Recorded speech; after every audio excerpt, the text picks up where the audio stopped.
Good morning. Ooh, don't I look fancy? Anyway, this week's vlog of the Five Kingdoms is going to be a special episode. But before I get into it, check this out. I try to make new content every week, so don't forget to like, share, and subscribe on YouTube. This week I'm starting a new segment called Forming Fantasy, where I talk about fantasy world building and character development. Each month I will highlight elements for both topics with examples taken right out of my series.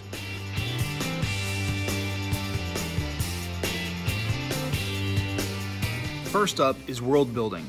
There are some typical tropes when it comes to fantasy world building. For additional tips and tricks, check out Jesper Schmidt and his channel called Fane of Fantasy. He's got a whole series of videos on this topic. When I started designing the central world for my series, I called it simply the Five Kingdoms.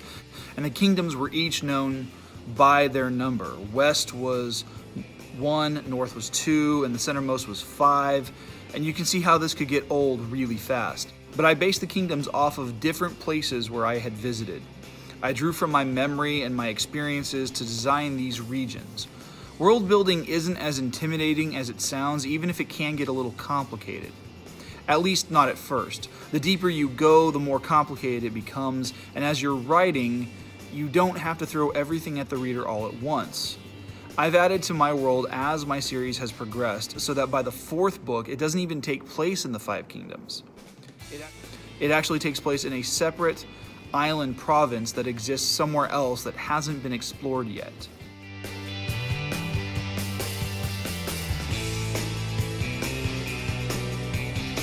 This brings me to characters. The world is already interesting on its own, but it becomes even more interesting based on the characters you've incorporated and how they interact with that world. Initially, when I started designing characters, I based them off of people I knew, and I grafted personality traits I was already familiar with into the characters. For example, the 2 main characters in my first book, The Heirs of Menenius, were actually based on myself. Asher, who becomes the central figure of Book 3, was based off of some of the internal frustrations that I had with my own faith growing up as a Christian, and the personal struggle I had to really transition from it being my parents' religion to my personal relationship with Jesus Christ. Then there's the character Gavin, who is the central character in Book 2. He was that part of me that sought adventure and wanted to be a hero, kind of a wish fulfillment. I'm the kind of guy who thinks it's cool to watch videos on YouTube of people skydiving rather than doing it myself. Or in Gavin's case, vicariously using him to fight monsters with a sword and some magic. A word of caution, however.